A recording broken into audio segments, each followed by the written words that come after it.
Baik, kita sambung ke pencarian data pada array dan list. Jadi pencarian data pada list atau array atau itu ya. Jadi ada berbagai cara yang populer untuk mencari data di dalam list dan array. Cara pertama itu yang paling umum orang itu berpikir secara mudah saja, intuitifnya saja, itu yaitu kita cari data tersebut secara urut. Jadi kalau mau mencari data berarti ya cari dari data yang pertama, data yang kedua, data yang ketiga. Misalnya kita punya sekumpulan data gitu ya, isinya 1, 2, 3, 4, 5, kemudian yang kita cari adalah 3, berarti dia akan ngecek dulu dari yang pertama 1, ngecek sebelahnya, kemudian 2, baru nanti ngecek yang 3 ketemu. Nah, dengan cara berurutan seperti tadi. Nah, itu disebut juga dengan istilah linear. Lalu cara kedua linear atau sekuensial gitu ya. Jadi cara kedua yaitu mencari data dengan membagi data menjadi dua bagian. Nah, ini cara yang mungkin sedikit orang yang berpikir demikian. Jadi pernah ini suatu kasus gitu, mahasiswa fresh graduate atau yang dia barusan lulus, kemudian dia diwawancara kerja gitu.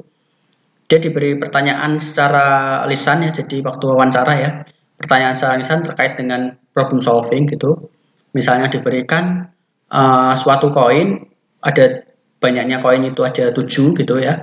Jadi secara visual bentuknya itu mereka sama, tetapi ada satu koin yang beratnya itu beda. Nah, bagaimana caranya si mahasiswa tadi yang mau ngelamar kerja tadi itu, bukan mahasiswa, fresh graduate tadi yang mau mau ngelamar kerja tadi itu tahu bahwa salah satu dari ketujuh koin tadi ada yang beratnya beda. Nah, kemudian kata si pewawancara tadi diberi timbangan, jadi timbangan yang berat sebelah itu. Nah, kalau kita gunakan cara yang linear, dicek satu-satu, berarti kan ada 7. Yang koin pertama dan kedua dicek, berat yang mana ya? Kemudian koin kedua dan ketiga dicek. Nah, itu nanti ada berapa banyak langkah yang harus dilakukan itu kan. Nah, kemudian ada cara yang lebih efisien ya, jadi ada cara yang lebih cepat, yaitu langsung saja. Karena tadi ada 7 koin, dibagi aja. Kalau dikasih aja 3 koin di sebelah kanan, kemudian 3 koin lagi di sebelah kiri, kan masih ada sisa 1. Nah, kalau 3 koin sebelah kanan kiri itu seimbang, berarti kan langsung ketemu solusinya, yaitu yang satu yang kita sisihkan tadi. Nah, kalau misalnya seandainya di sini berat sebelah, berarti bukan yang satu di sini dan bukan yang di sebelah kiri saya ini. Jadi karena beratnya yang di sebelah kanan. Lalu dari yang sebelah kanan tadi, yang 3 tadi itu dibagi lagi. Yang satu koin di sebelah kiri, satu koin sebelah kanan, satu koin di keep. Nah, akhirnya berat yang mana? Kalau berat salah satu ya sudah itu solusinya. Berarti langkah yang dilakukan lebih cepat yang mana daripada kita ngecek satu-satu dengan yang dibagi 2 tadi. Oke, tentunya lebih cepat yang dibagi 2 tadi. Nah, jadi untuk saat ini teknik tersebut disebut dengan istilah bisection. Kalau secara matematis itu dibagi menjadi 2 sub solusi ya, pemecahan gitu, nanti dari sub solusi tadi dicari lagi sampai solusi yang paling kecil. Bagi 2, dari yang bagi 2 itu dibagi 2 lagi, dibagi 2. Nah, untuk saat ini hal tersebut opsional, jadi teman-teman bisa pelajari sendiri gitu secara mandiri. Jadi kalau sudah seperti ini, kaitannya kita kemudian adalah ke suatu level yang lebih lanjut, yaitu algoritma. Nah, jadi yang tadi yang awal itu kita kenal dengan algoritma linear search atau sequential search. Yang kedua itu kita kenal dengan algoritma bisection search atau binary search. Nah, begitu. Nah, sekarang kita akan coba yang linear search dahulu, karena ini yang harus teman-teman pelajari ya. Jadi sederhananya saja, ya tidak sederhana juga ya. Oke, jadi linear search misalnya kita punya array A, misalnya kita pakai saja array gitu, kemudian bilangan yang dicari adalah K gitu misalnya. Kemudian yang diharapkan di sini adalah apakah bilangan K itu ada di dalam array gitu. Intinya cuma mencari K itu ada nggak sih di dalam array A gitu yang berisi sekumpulan data gitu. Nah, algoritmanya sederhana ya. Jadi kita misalnya membuat variabel penampung gitu ya, katakanlah found gitu. Dengan nilai awal itu adalah false itu, yang dimana dia akan menampung suatu output fungsi pencarian yang kita buat nanti. Lakukan iterasi secara transversal dari 0 sampai batas array n, kemudian kita akan ngecek setiap elemen arraynya, apakah array ke i itu sama dengan k, oh tidak, nanti dia geser, kita increment lagi indeksnya, itu ya seperti itu sampai ketemu. Kalau sudah ketemu misalnya a indeks ke i itu sama dengan k, berarti kita rubah nilai font menjadi true, kemudian kita kembalikan fontnya tadi, yaitu akhirnya true. Itu kalau ketemu. Kalau tidak ketemu bagaimana? Kalau tidak ketemu kan nanti tetap dia akan kembali ke variabel awal dengan inisialisasi nilai awal yaitu false. Nah, ini secara sederhana notasinya. Jadi notasi algoritmanya seperti ini. Pertama kita buat ini ya,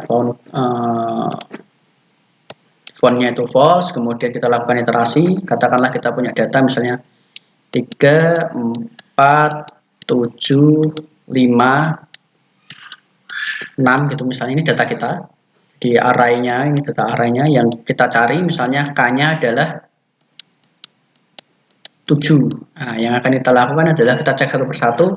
Ini berarti jika a ke i ini dia mulai dari 0, indeks ke 0, ini 0, berarti di sini a indeks ke 0, apakah sama dengan k, berarti a indeks ke 0 itu adalah 3. Apakah 3 itu sama dengan k? K-nya itu adalah 7, kan tidak, berarti dia tidak masuk ke sini, lalu dia akan kembali lagi increment dengan 0, jadi 1, indeks ke 1 ini 4, berarti 4 sama dengan, apakah sama dengan 7 gitu ya, indeks AI-nya itu kan, jadi kan yang pertama ini indeks ke 0 dulu yang tadi ya, indeks ke 0 itu kan hasilnya tadi berapa? 3, apakah 3 itu sama dengan 7? Kan tidak. Nah, terus dicek lagi indeks ke 1 sekarang. Indeks 1 nilainya berapa? Nilainya 4. Apakah sama dengan 7? Dicek lagi. Oh, tidak. Ya kan, dia muter lagi ke atas ini. Sorry, ke sini. Nah, itu kemudian indeks kedua sekarang. Indeks kedua 7. Apakah 7 sama dengan 7? Nah, kalau 7 sama dengan 7 ini terpenuhi, maka dia akan masuk ke sini. Fontnya menjadi true. Sehingga nanti ini masih berlanjut, loopingnya dicek sampai terakhir. Nilai fontnya tidak berubah, berarti nilai font yang terakhir itu nanti yang akan dicatat yaitu font sama dengan true. Sehingga yang akan di outputkan di sini adalah true. Nah, kira-kira seperti itu. Nah, kemudian tadi ya misalnya untuk list tidak terurut ya ini sama ya. Jadi ini adalah implementasi Python-nya. Implementasi Python-nya tidak jauh berbeda dari notasi algoritmanya seperti ini. Oke. Jadi itu saja saya rasa. Kemudian apakah ini sudah cukup? Kalau teman-teman hanya mencari data itu ada atau tidak saja gitu, tidak mengecek berapa banyak data yang kita cari itu.